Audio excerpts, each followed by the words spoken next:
morning. So yesterday was a bit of a rest day. Not exactly, definitely not a zero, not exactly a Nero, but a half day anyway. I think I hiked 12 miles in two chunks, one in the morning, one in the evening. In between, hung out at Shelter Cove, got my resupply box, ate a lot of food from the cafe, hung out with BB3 who had shown up unexpectedly. She got a ride there. She's still working to recover from some injuries. So she was waiting for Sunshine and another friend who were supposed to roll in tonight, I guess, to Shelter Cove. I decided to hike out in the mid-afternoon because I just wanted some more quiet time for the evening. Shelter Cove was nice, but it's busy, and I'm out here to have quiet. So I went up to the Rosary Lakes and had a swim, camped in what was a pretty expansive set of campsites between the lakes, and thought for sure there would be other people there, but I had it all to myself.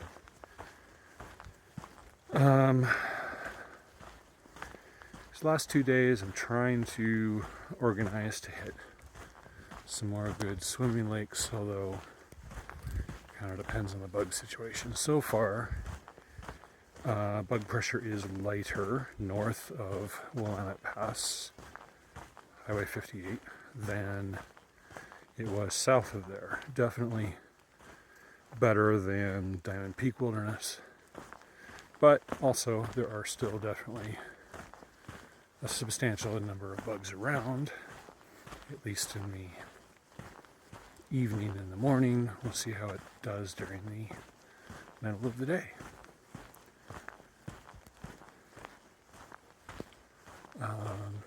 Yeah, I think that's all I have to report right now. So overall, I think I'm hiking much stronger this year than I did last year.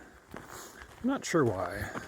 I don't feel like I trained much differently or more this year.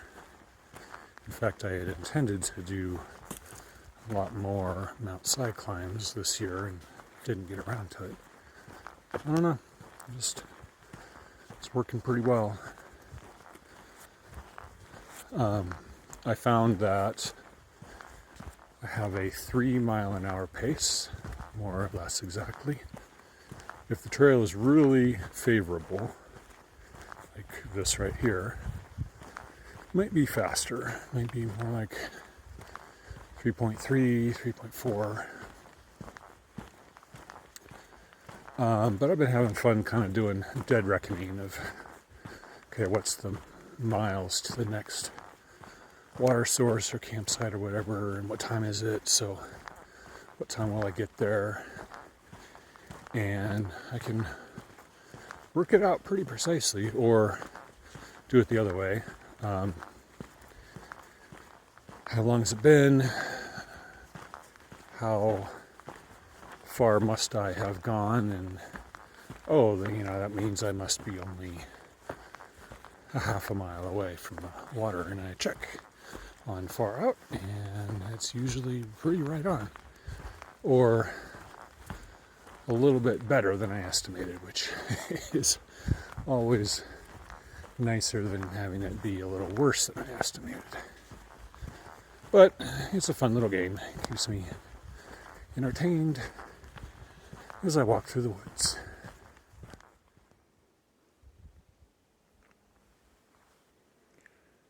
It's water like this that makes you wonder, do you really trust your filter? And the answer is yes. Yes, we do. Even though mine is broken. But hopefully it's not that broken. This is what gives Oregon the reputation of the green tunnel. We've been going up this mountain gently but steadily for like, I don't know, 4 miles. And now we're going down the mountain gently but steadily for another 3.5 miles. And I could tell occasionally you get just a flash of something out beyond the trees. There's actually good views out there. There's Waldo Lake and all kinds of stuff. But you can't see a thing. Just through the trees. Which is where, a few fires maybe aren't all bad. Oh look, a view, sort of. Although the view is mostly of the Cedar Creek fire, which was my nemesis last year. Alright, forget doing a 10 by 10. I just did a 12.3 by 10. It's not bad. Helps that, the bugs discourage casual breaks. But, yeah, also easy miles, and I'm feeling pretty good. Well, it's 10:30 and I've already hiked 2/3 of the mileage I can hike today because of my permit, which has an entry date of tomorrow. So, I guess we're hanging out here for a while. I don't really have any food for you. So the cedar burn starts just beyond Charlton Lake, which is really interesting. They must have fought it here at the edge of the lake to kind of preserve it, I suppose. It's pretty stark. Just goes from green forest to burn forest.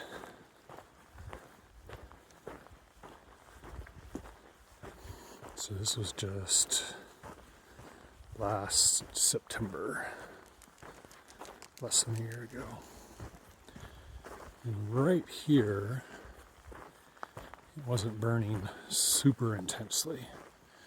Trees are killed, but the duff is still here.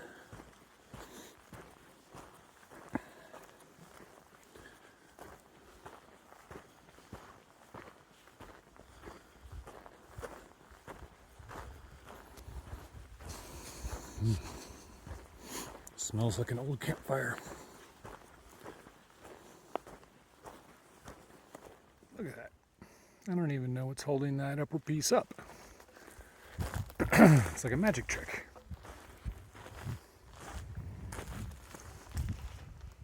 Huh. Oh, there it is right there. Fascinating.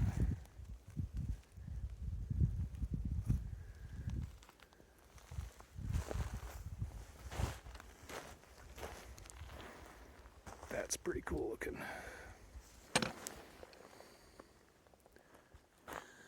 Well, we're just on the edge of the burn, so I don't know how the majority of it looks. But right here, this is actually the kind of burn that you want to see that the forest needs. Lots of live trees left.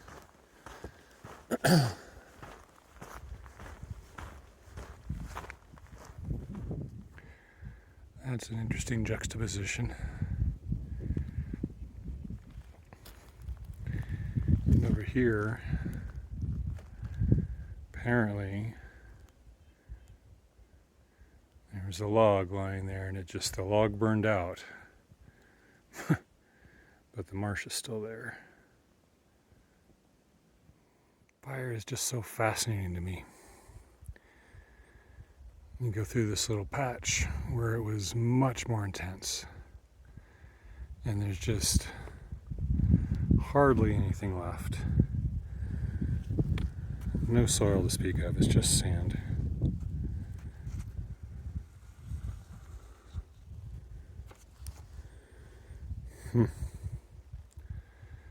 But there's still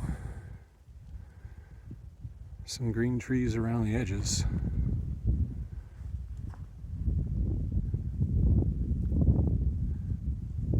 Interesting. I think some of this actually burned twice. I don't know the details, but I think there was a fire here in like 2020, maybe. And then the cedar fire burned over that burn, which I think is also kind of contributing to the remarkably different effects in just a short distance.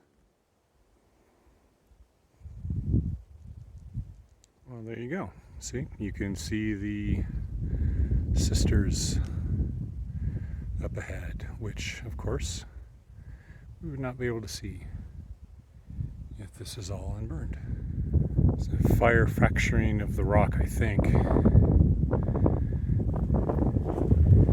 Just got really hot and just popped off flakes. You see that a lot in Southern California. It's actually one of the major ways that the granite boulders erode away.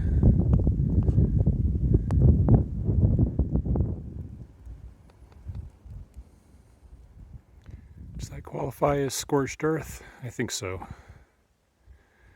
But again, hey, look at the mountains.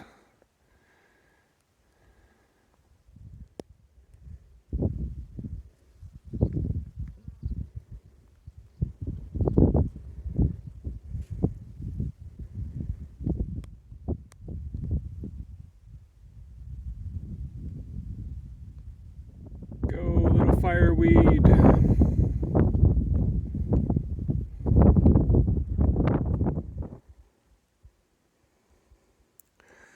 Well, on the positive side, there are absolutely no mosquitoes here. Dust devils. Awesome.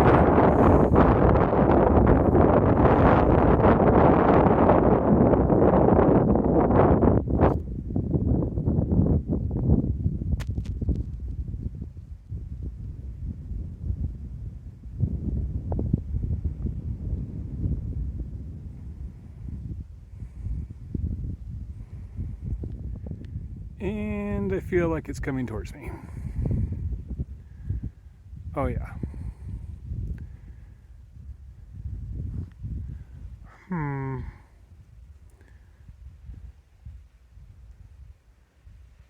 Straight towards me, in fact. Yes, how about if you go that direction? Thank you. Yikes.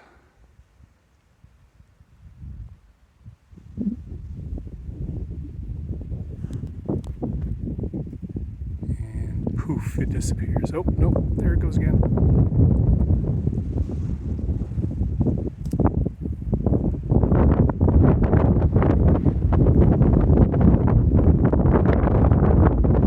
Wow, that was cool.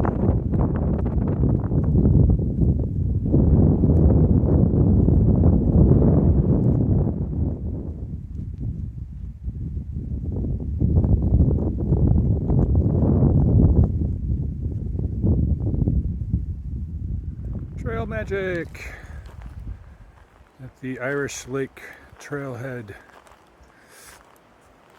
We've got